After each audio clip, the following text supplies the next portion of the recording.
Introduction. The tether's discovery. It began as a faint blip on deep space monitoring systems. Humanity had turned its gaze outward for centuries, scouring the stars for answers to questions about our existence, origins, and destiny. In 2412, an anomaly was detected, a massive, elongated object gliding through the void with no discernible propulsion. It wasn't just the size that alarmed astronomers. It was its movement. This object wasn't orbiting a star, drifting through space, or following gravitational laws as we understood them. It was deliberate. It was alive. Scientists dubbed it the tether due to its striking appearance, a miles-long spiraling structure that seemed to extend infinitely in both directions, resembling a biological umbilical cord between worlds. Initial scans showed the tether emanated energy signals unlike anything humanity had encountered before. These signals defied traditional physics, creating localized distortions in time and space. Testimony: Dr. Alaric Voss, lead astronomer of the Polaris Array. When we first spotted it, we thought it was an error. No natural object should move like that. No asteroid or comet follows a trajectory so precise. Its form was alien, segmented like vertebrae, pulsating faintly. It was biological, but it also emitted heat signatures akin to a star. I can't explain it any better than this. It looked like something grown, not made. That's when I knew we weren't alone. Whatever it wasn't passive. It was coming to us. For 5 years, humanity observed the tether's slow, deliberate approach. Some dismissed it as a natural phenomenon. Others, especially within the scientific community, feared it might represent an extraterrestrial threat. As it moved closer, its size became more apparent. The tether spanned an infinite number of miles, a structure so massive that its full length could not be seen even through advanced telescopes. And then, in 2417, it began to alter its trajectory. The tether's head, or what scientists presumed was its head, angled directly toward Earth. Panic rippled through governments, corporations, and civilians. Speculations turned to plans, plans turned to paranoia, and paranoia turned into military readiness. Humanity prepared for invasion, but nothing could have prepared them for the reality of the tether's intent. The landing in the Mediterranean. By 2424, the tether reached Earth's orbit, casting a shadow across continents. Its vast form shimmered with an organic translucence, showing an internal network of veins and pulsating structures. The head of the tether descended with unnerving precision, crashing into the Mediterranean Sea. This wasn't just a landing, it was a claim. The tether burrowed into the seafloor, releasing spores that bloomed into an alien ecosystem within weeks. These spores grew into towering coral-like structures that emitted biochemical signals, seeding Earth's oceans with the Tlok Behemoths. The Mediterranean became ground zero. Behemoths in their larval stage, squid-like monstrosities the size of small ships, swarmed the seas. Floating cities and underwater metropolises, once heralded as humanity's triumphs over nature, were annihilated. Testimony: Eva Corvallis, survivor of the floating city of Kretia. I remember the alarms. It was early morning, and the sun was reflecting off the water. Then the shadow came. It wasn't a storm cloud, and it wasn't a ship. The tether had loomed above us for weeks. But this was different. The air itself felt alive, humming with energy. The first behemoth broke through the water like a nightmare, tearing through the city's supports. Kretia fell in minutes. I watched friends and family, children, sucked into the waves as the city crumbled. The behemoths didn't just attack.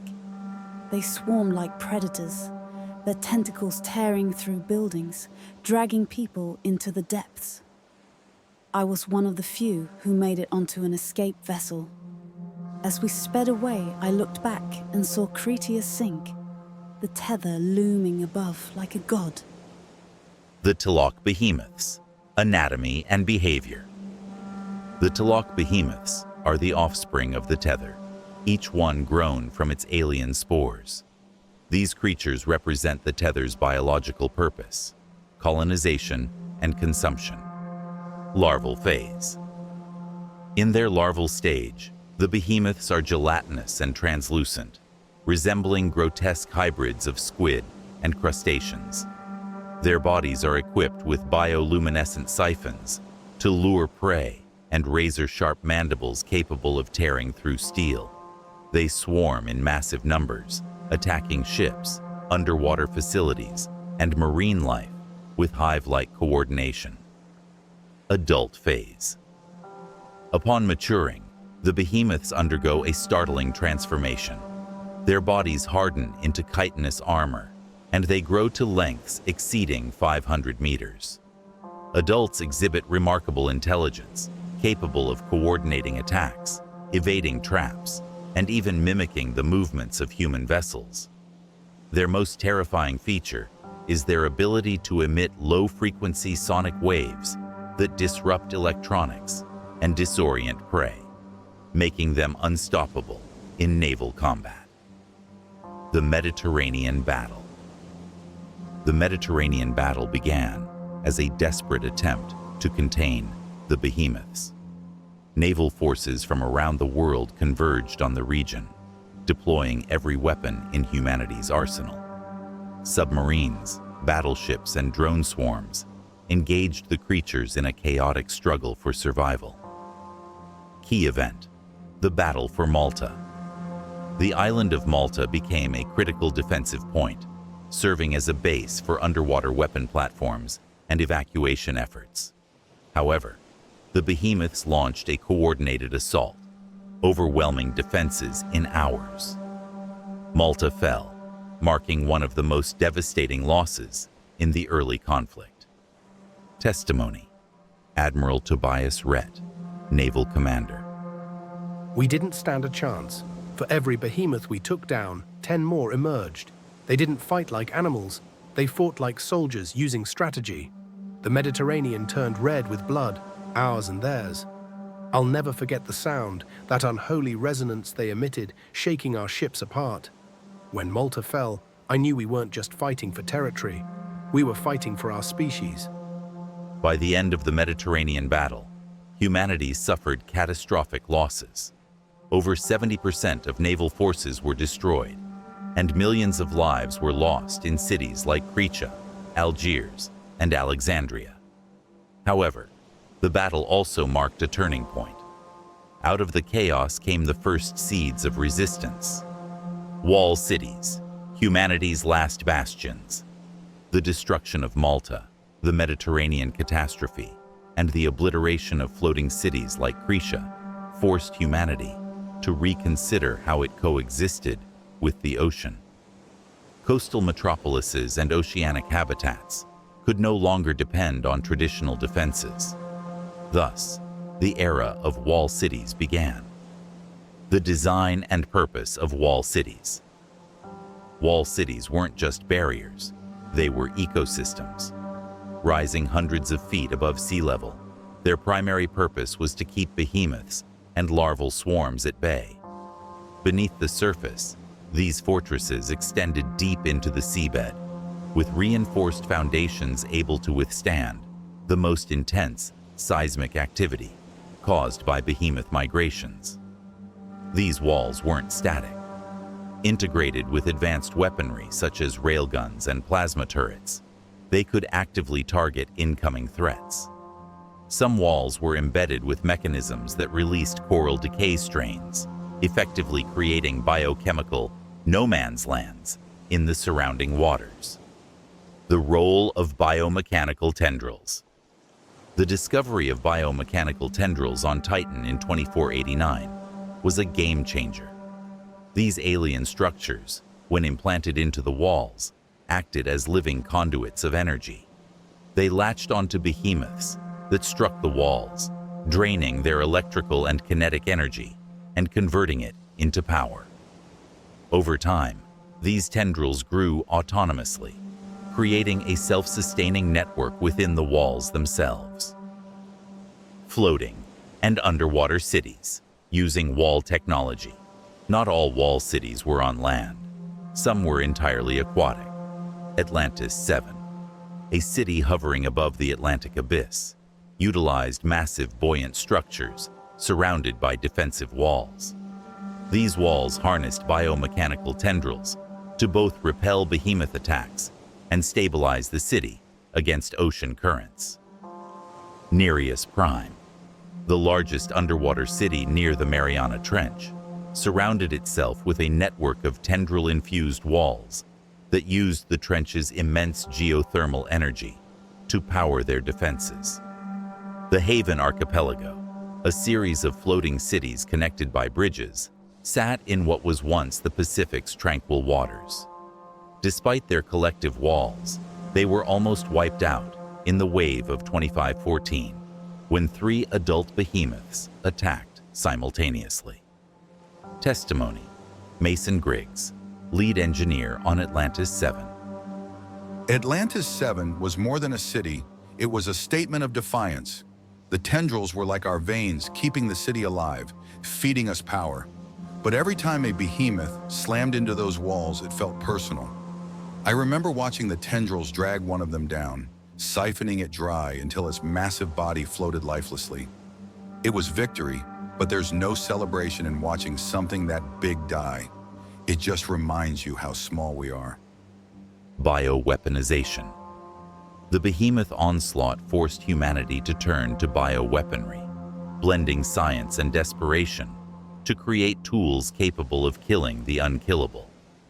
But these innovations often walked the fine line between salvation and catastrophe. The coral decay strain. The coral decay strain, engineered from the infamous Thanatos coral, was humanity's first successful bioweapon. Once ingested by behemoths, it spread rapidly through their internal systems, breaking down their organic structures at a molecular level. Deployment methods varied, from floating mines to baited marine life injected with the strain. Testimony: Dr. Aaron Knight, coral decay specialist. I remember the first field test off the coast of Jakarta. We lured a larval behemoth into the deployment zone, and within minutes, its movements slowed. It writhed, contorted, and finally collapsed. But then I saw what was left, a grotesque heap of rotting flesh. Effective, yes, but we weren't just fighting monsters anymore. We were erasing them from existence. The Mind Leech Initiative. Designed to hijack a behemoth's neural pathways, Mind Leech parasites were injected into larvae to create internal chaos. Successful trials showed infected behemoths attacking their own kind. However, miscalculations led to instances where the parasites enhanced aggression instead of suppressing it. Testimony: Commander Victor Hale, Deployment Officer. We dropped the Mind Leech capsules into a swarm near Malta. At first, it was beautiful, larvae ripping each other apart, clearing the waters. Then something changed. One of the bigger ones turned toward us, its movements erratic, but faster than I'd ever seen. We barely made it back to the sub. That day, I learned the difference between strategy and survival. The crossbreed humans. Desperation led humanity down darker paths, including the Genetic Hybridization Initiative, a project that blurred the line between human and behemoth. Project Nautilus. Using extracted DNA from larval behemoths, scientists modified human subjects to create operatives capable of communicating with the creatures. These crossbreed humans possessed enhanced strength, endurance, and limited telepathic abilities. Their primary mission was to infiltrate behemoth swarms, emitting signals that disrupted their coordination. Testimony: Captain Elias Drake, crossbreed operative. I was one of the first. The injections hurt like hell, but the changes, they were worse. I could breathe underwater for hours, swim faster than a dolphin, but I also started hearing them, the behemoths, like whispers at the edge of my thoughts. At first I could push them, make them scatter or fight each other, but every time I did, they fought back harder. It's not a gift, it's a curse. Some of us didn't survive the transformation. Some of us didn't survive the whispers. Project Nautilus was ultimately abandoned after operatives began losing control, succumbing to the influence of the behemoths and turning on their human allies. The Locust Whales reborn, nano-controlled weapons. The Locust Whales, once a primal terror of Earth's oceans, were re-engineered by humanity to serve as a weapon of war against the behemoths. In the midst of the escalating conflict, the Nano Drone Initiative was launched, aiming to control these colossal creatures through a mixture of bioengineering and cutting-edge technology. This initiative sought to repurpose the Locust Whales, transforming them into a swarm of biomechanical monsters, tools for a war unlike any humanity had ever faced before. The return of the Locust Whales. Locust whales were terrifying creatures, their sheer size and voracious appetite making them a constant threat to human structures and oceanic environments. Their ability to devour entire ecosystems, leaving nothing but desolation in their wake, made them a nightmare in the oceans. They were known for their intelligence and their near uncontrollable feeding frenzies, which had caused widespread chaos for years before humanity began to understand how to manipulate their behavior. In 2498, it was discovered that the locust whales had evolved to form large organized hunting groups, migrating in swarms capable of overwhelming even the most fortified underwater cities. At the same time, the tether was pulsing stronger and more frequently, making it clear that humanity would need to find a way to turn these predators into allies, or at least to control them in battle. The initial thought was simple. If we could harness their biological drive for aggression and control it, they could serve as instruments of destruction against the behemoths. But what followed was far more complicated and dangerous than anyone anticipated. The process of nano-control. The first step in the Nano Drone Initiative was to develop a biohybrid interface between the locust whales and a network of tiny autonomous drones. The goal was to implant these nano-drones directly into the brains of the whales, using advanced neural interfaces to control their movements and behavior. This system relied on a blend of genetic modification and cybernetic augmentation, creating a hybrid creature that was both alive and controlled by external systems. The nano-drones were tiny, almost microscopic machines, capable of accessing the whale's neural pathways. Once implanted, these drones could send and receive electrical signals, allowing a central AI to override the natural instincts of the locust whale. The process was delicate, as the implants had to synchronize perfectly with the whale's biology without causing rejection or neurological collapse. The connection was made through a series of surgical procedures, followed by the gradual introduction of the nano-drones, which then linked to the creature's brainstem. First test. The first successful test of the nano-control process took place in 2499 off the coast of Madagascar. A single locust whale was captured and subjected to the procedure. It was a slow, painful process for the creature, and the operation was almost a failure. However, after several hours of intense neural calibration, the whale's movements began to match the commands of the AI. The whale was able to move toward and attack a simulated behemoth target, successfully breaching its defensive layers with terrifying force. Testimony: Dr. Isaac Werner, lead scientist of the Nano Drone Initiative. We knew it would be difficult. No one had ever attempted to control such a powerful, autonomous creature. The first test was a mess. The whale fought the drones, struggling against the interface. But once the neural pathways aligned, it was like a switch flipped. It followed the commands exactly. I remember looking at the control panel, seeing the AI take over and thinking, this is it. This is how we win. But we were wrong to think it would be easy. The Whale Control Network. Once the technology was proven, the next phase was to scale the project. The Whale Control Network involved linking thousands of nanodrones into a single unified system, creating a swarm of these controlled whales. The whales could be directed to specific locations, sent to attack behemoths, or used to infiltrate enemy territories. These creatures were now living weapons, capable of overwhelming the behemoths by sheer force of numbers.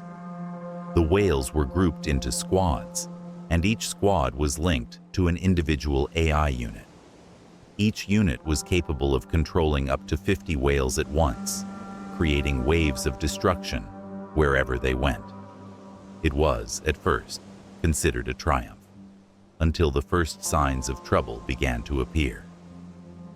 Testimony: Commander Garrett Holt, Tactical Commander of Whale Swarm Forces. I was there when we first unleashed the full swarm. It was like an unstoppable wave of nature, overwhelming everything in its path.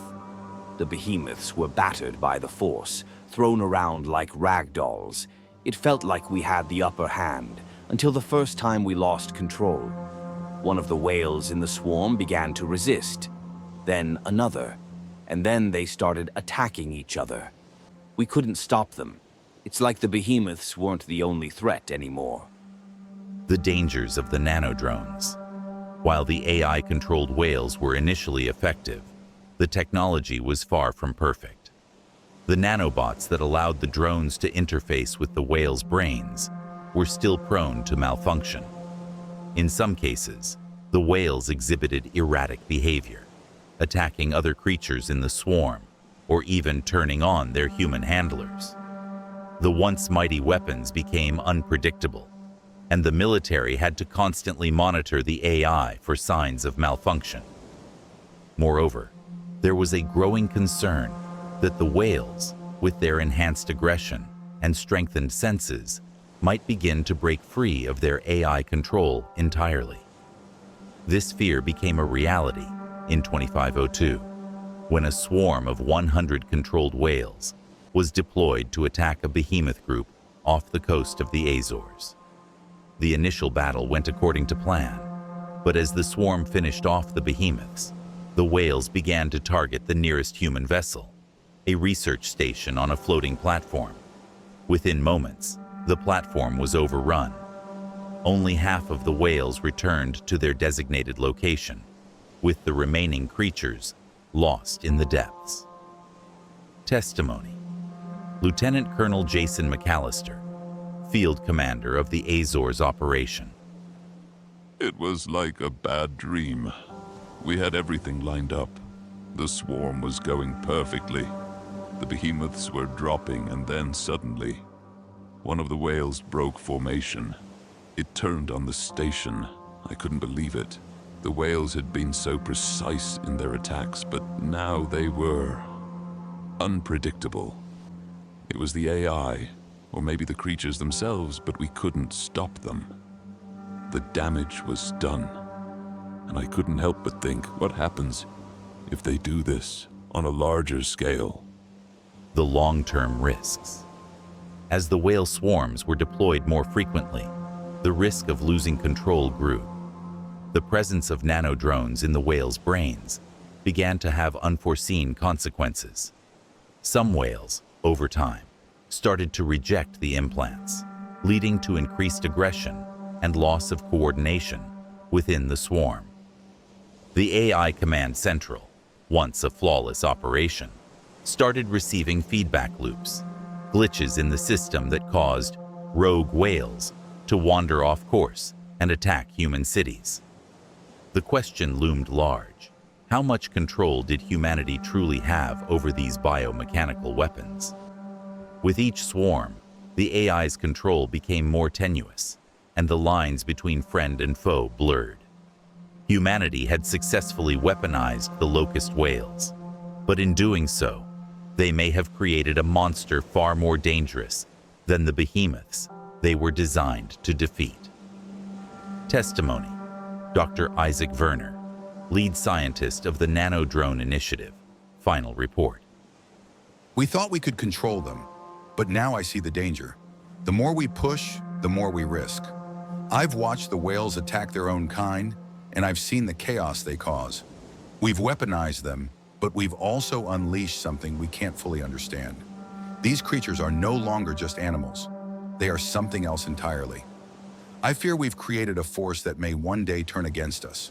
The question isn't how long we can control them, but how long we can survive them. Wall cities, biomechanical defenses against the behemoths. As the behemoths grew in size and number, humanity's cities were left vulnerable to their unrelenting attacks. Over the years, a new solution was developed: wall cities, towering fortress-like structures built on the ocean's floor or floating in the air. These cities were designed not only to withstand the behemoth's strength, but also to protect the human population from their devastation. However, the most innovative aspect of these cities was their use of alien technology, a discovery from a distant moon, hidden deep within the ruins of an ancient civilization. The technology, once thought to be far beyond human understanding, was an organic, biomechanical structure that could be implanted into city walls. These living walls contained tendrils, massive nerve-like extensions of alien matter that could reach deep into the earth and extract energy. The tendrils were capable of draining the behemoth's energy while simultaneously draining the tether's power. By embedding this alien tech into the heart of their defense systems, humanity could harness its abilities to both repel the behemoths and sap energy from the tether itself. It was a desperate but necessary measure to slow the relentless tide of alien creatures. Testimony: Captain Jared Keene, Defense Commander of Aegis City. We had to act fast. Aegis was one of the first cities to implement the alien technology into our defenses. When the first tendrils were implanted into the walls, they looked strange, alive even, but the results were undeniable. The behemoths approached, and those tendrils reached out, almost as if they were hunting. They didn't just protect us, they attacked, draining the energy from the behemoths and weakening them. They couldn't fight it. I think that's when we knew this was humanity's answer to their rage. Floating and underwater cities, the battle of preservation.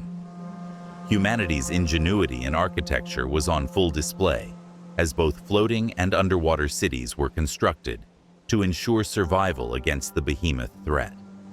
Some of the most advanced floating cities, such as Cretia, which had been positioned south of Palma, used tethered floating platforms held aloft by advanced magnetic fields and defensive drones. These cities could float above the waves, but they weren't safe from the behemoth's wrath. On the ocean's floor, underwater cities were protected by the same biomechanical tendrils, offering a more stable environment, but facing their own set of challenges. These cities required immense structural reinforcement and were designed to be self-sustaining, with domed barriers capable of withstanding seismic shockwaves and the brute force of massive behemoths. Despite their technological advancements, these cities were not invulnerable. Floating cities like Cretia, which had been the pride of humanity's defense strategy, were obliterated when a group of behemoths appeared out of nowhere, tearing through the city with an unrelenting fury. The behemoth's relentless assault caused the destruction of critical infrastructure, sending the once thriving metropolis into the depths of the Mediterranean. Testimony. Commander Ethan Liss, survivor of the Credia disaster. It all happened so fast. Cretia was supposed to be the most secure floating city we had. We had the tendrils in place, we had the drones, we had everything we needed. But that day, it didn't matter. The behemoths came in waves, smashing through our defenses. I remember watching it all unfold, unable to stop them. By the time we got the emergency systems online, half the city was gone. There's nothing left of Cretia anymore. We couldn't protect them, and it feels like we're powerless now against an enemy that doesn't care how much we try to fight back. The crossbreed humans, weaponizing humanity. In humanity's desperation to match the behemoth's power and intelligence, a secret project was developed: the crossbreed humans. This program, known as Project Genesis, sought to cross human genes with the DNA of the behemoths and other hostile species. The goal was to create hybrids, human soldiers capable of controlling behemoths, or even fighting fire with fire. The idea was to leverage human intelligence and agility while augmenting their physical strength, size, and durability. The program was kept under tight wraps, with only a handful of military and scientific personnel aware of its existence. The hybrid children were bred through genetic engineering, altering their DNA at the embryonic stage to create the perfect soldiers. Some were subjected to direct interaction with behemoths, testing their abilities to control and manipulate these creatures. The results were shocking. Many of the hybrids were able to bond with or command behemoths to a certain degree, using their mental link with the creatures to direct them. However, the moral implications of such experimentation soon became clear. These hybrid soldiers were not entirely human. They had disturbing animalistic tendencies, and their physical and mental alterations made them dangerously unpredictable. Testimony. Dr. Hans Stover, lead scientist of Project Genesis. I never thought it would come to this. We were trying to create something better, something that could fight the behemoths. But these hybrids, they are not what we intended. Some of them are incredibly powerful, yes, but they are unpredictable. There is something inside them, something that we can't control. We gave them the power to command the behemoths. And now I wonder if we've made a mistake. They might be the key to defeating them, but what happens when the hybrids start making their own decisions? Tether tap arrays, siphoning the energy of the behemoths and the tether. As humanity's struggle against the behemoths continued, a final solution was devised: tether tap arrays. These massive high-energy structures were designed to siphon power directly from the tether itself, draining its energy and redirecting it for use in humanity's war efforts. By tapping into the tether, humanity could create powerful energy sources and disrupt the flow of energy that fueled the behemoth's migration patterns. The tether tap arrays were placed strategically across the globe, with high-density concentrations near key areas of behemoth activity. These arrays consisted of enormous drill-like structures that penetrated the ocean floor, digging deep into the source of the tether. The arrays were powered by a combination of alien technology and human ingenuity, drawing vast amounts of energy from the tether. However, tapping into the tether had a profound and dangerous side effect. The behemoths, attracted by the energy, grew more aggressive and began to converge on the arrays. But humanity's ability to siphon energy also led to the development of new, more efficient bioweapons, like the nano-controlled Locust Whales and the use of hybrid soldiers. Testimony. Lieutenant Jason McAllister, Tether Tap Array, Operational Commander. We were excited when we got the first tether tap array online. The energy we were pulling from the tether was immense. It was like nothing we'd ever seen before. The behemoths, they didn't take kindly to it. They came in waves, overwhelming our defenses. But the tether tap was still operational. That energy, it's not just power, it's a force, a signal, and that's when we realized something. The behemoths weren't just attracted to it, they were being drawn to it. The tether wasn't just a source of power, it was a beacon. And now we're fighting a war on two fronts. Closing thoughts. A grim battle. But hope endures. As humanity faces the unrelenting terror of the Tlok Behemoths and the power of the tether, it's easy to feel the weight of our seemingly insurmountable challenge. The behemoths continue to rise from the depths, and their insidious tether severs the line between our world and something far darker. Cities have fallen, islands have been lost, and our best efforts have often felt futile in the face of such an overwhelming force. Yet, despite the despair, there is one undeniable truth. Humanity has refused to be defeated. In the past century, we have learned to adapt, to innovate, and to fight back in ways we never thought possible. The tether tap arrays, the bioweaponization of creatures like the Locust Whales, and even the creation of hybrid soldiers all point to the same conclusion. Humanity is changing, evolving, and becoming ever more resilient. We've not only learned to survive, but to adapt to a future we cannot control. Every battle we've fought, every wall we've built, every new weapon we've created has been a testament to our survival instincts. Even the wall cities, once thought to be our last line of defense, have now become symbols of hope, standing tall against the storm.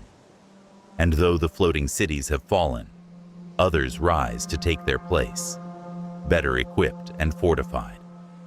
But even more importantly, the tether itself, our greatest adversary, has begun to work in our favor. By siphoning its energy, humanity has discovered new ways to power our cities, to fuel our war machines, and even to weaken the behemoths themselves. The very thing that sought to destroy us has now become a part of our fight, providing the means to shift the tide of battle. The crossbreed humans are both a moral dilemma and a powerful weapon, one that may tip the scales in the coming years. Our biotechnologies have already begun to prove their value, and the nanodrones controlling the Locust Whales are providing a consistent force to overwhelm the behemoths. It's clear that our technologies, once seen as desperate measures, are now the bedrock of our survival strategy. We fight not just with force, but with intellect, resourcefulness, and a deep, unwavering will to overcome. Although humanity is still in the midst of an ongoing war, the last 20 years have been defined not just by destruction, but by perseverance. The tides of battle have turned in our favor in small but significant ways. The tether's influence may still reach into the deepest corners of the Mediterranean and beyond, but so too does humanity's resolve to rise, to reclaim, and to protect. We will never give in to fear. We will stand, fight, and adapt, no matter how many behemoths emerge from the abyss. The coming decades may see new challenges, but with each victory, with each new step we take, we are proving that the human spirit can withstand even the darkest of forces. The Tlok Behemoths, the tether, and the horrors that come with them have yet to break us. And as we continue to advance in our technologies, as we harness the very energy that threatens to destroy us, we will fight this war with everything we have. The behemoths may not be finished, but neither are we. And so, we stand at the threshold of a new era, a long, grim battle, but one in which hope endures. The fight is far from over, but with every challenge we face, we prove that humanity's ingenuity, spirit, and resilience will always find a way to survive.